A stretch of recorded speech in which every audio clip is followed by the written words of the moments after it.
Assalamualaikum warahmatullahi wabarakatuh. Kembali bersama saya Dimas Al Farouk dalam channel belajar Dimas Al Farouk, Dimas Pecinta Online. Kali eh, ini banyak sekali yang menanyakan ya tentang log biru yang ada di Mikrotik kalau dibuka menggunakan Winbox di komputer. Kenapa saya perjelas? Karena kalau buka Winbox di HP ini gak warna biru ya, warna kuning kalau nggak salah. Ya, tulisannya lognya adalah DHCP of varying list ya, IP for titik MAC address without success. Jadi kalau saya nyebutnya DHCP of varying lists without success gitu ya.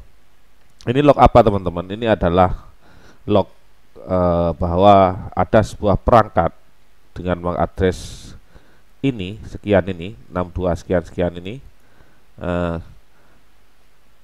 ya gagal mendapatkan IP ya, DHCP of varying lists without success, tidak sukses ya mendapatkan IP ya. Kalau ini cuma muncul satu dua gitu ya, DHCP of varying lists saya rasa normal-normal aja, tapi ini akan menjadi masalah bila mana ini munculnya terlalu sering dan bersamaan biasanya ya. Misalkan di ini ada log biru, ada offering lists without sukses juga, terus di bawahnya ada, dan baris berbaris gitu ya bersamaan. Itu yang jadi masalah. Itu masalahnya di mana gitu. Itu adalah masalahnya ia perangkat gagal mendapatkan IP gitu. Kemungkinan terjadi pertama adanya interferensi sinyal access point. Terus yang kedua biasanya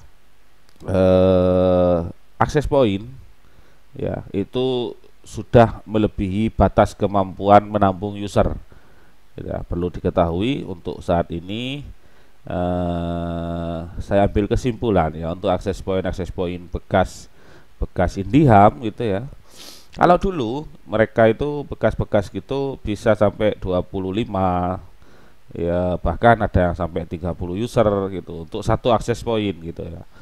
Ingat, satu akses point bisa untuk 20 sampai 30 user terhubung ya. Jadi bukan user aktif. Kadang ada kalanya user terhubung ke akses point tapi dia tidak aktif, cuma numpang nongkrong aja. Jadi terhubung cuma gak login gitu ya. Ya, itu dulu kalau bisa 20 sampai 30. Tapi sekarang saya ambil kesimpulan bahwa satu akses point itu normalnya dipakai di 10 sampai 15 user. Ya, gitu.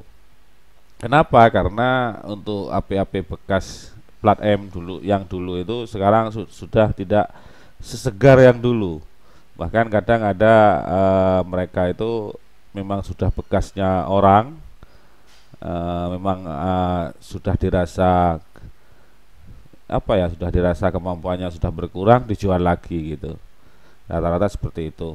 Atau teman-teman jika pakai access point atau belinya router-router kayak TP-Link, kayak Totolink gitu yang baru-baru gitu, ya diantisipasi aja pemakaian usernya antara 15 lah, 15 gitu per satu akses point gitu. Jadi kalau di daerah itu padat ya beri dua akses point gitu ya.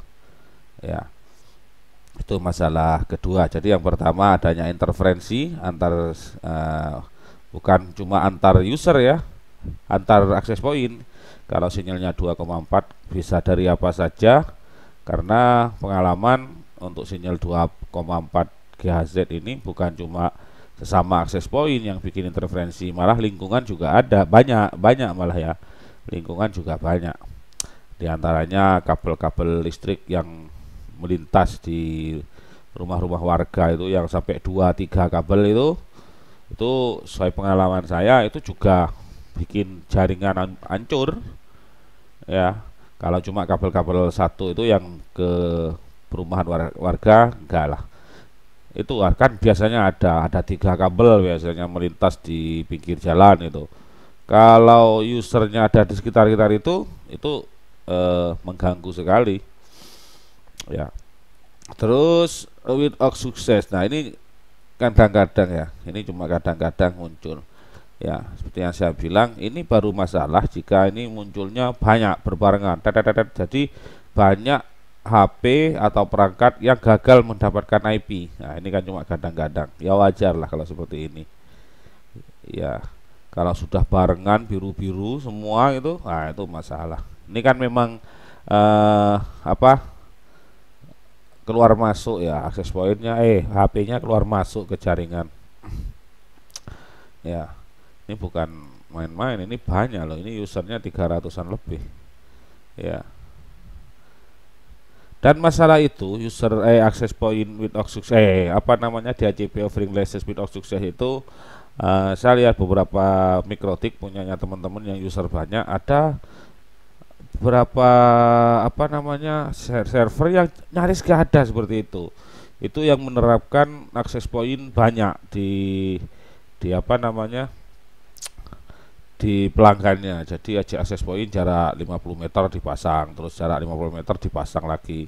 Itu nyaris gak ada. Barusan saya cek satu server lagi, itu nyaris gak ada access point apa without sukses seperti itu. Ini sebenarnya sudah mulai gak ada.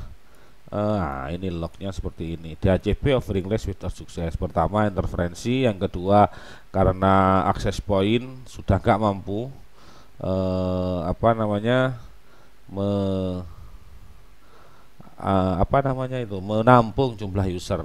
Tapi ada beberapa referensi yang saya baca, katanya karena IP-nya bentrok gitu. Enggak, IP bentrok enggak seperti ini. Saya sering bilang ke teman-teman yang mikrotiknya saya setting, untuk access point itu sebenarnya bebas, mau pakai IP berapapun ya, asal settingannya bener ya, asal settingannya bener itu, settingan bener jadi access point atau mode router yang DHCP servernya dimatikan. Itu aja sih sebenarnya. Oke, gitu aja teman-teman, semoga bermanfaat. Barusan ini ada log sebentar, log merah kayaknya lewat, itu cuma log voucher terhapus, maksudnya dihapus oleh script Micmon karena sudah batas waktunya sudah habis. Ini checking for expired 16 user, ini scriptnya Micmon ini untuk ngecek voucher-voucher yang sudah habis. Oke, gitu aja teman-teman, semoga bermanfaat. Karena DHCP offering license ini without sukses ini banyak yang nanya, ini log apa gitu. Saya bilang ini lognya normal aja. Oh ini ada merah, lognya normal jika tampilnya cuma sesekali ya. Jadi akan jadi masalah jika ini tampilnya bareng-barengan, bahkan ngeblok. Kadang logging kayak gini biasanya satu layar biru semua, ada DHCP offering list itu baru masalah, perlu dicek di berbagai macam, di access point, terus di apa namanya, di jaringan kabelnya gitu ya. Ya, itu aja teman-teman, semoga bermanfaat. Saya Dimas Al-Faruq dari channel belajar Dimas Al-Faruq, Dimas Pecinta Online, dengan tidak bermaksud menggurui, cuma sekedar berbagi. Terima kasih. Wassalamualaikum warahmatullahi wabarakatuh.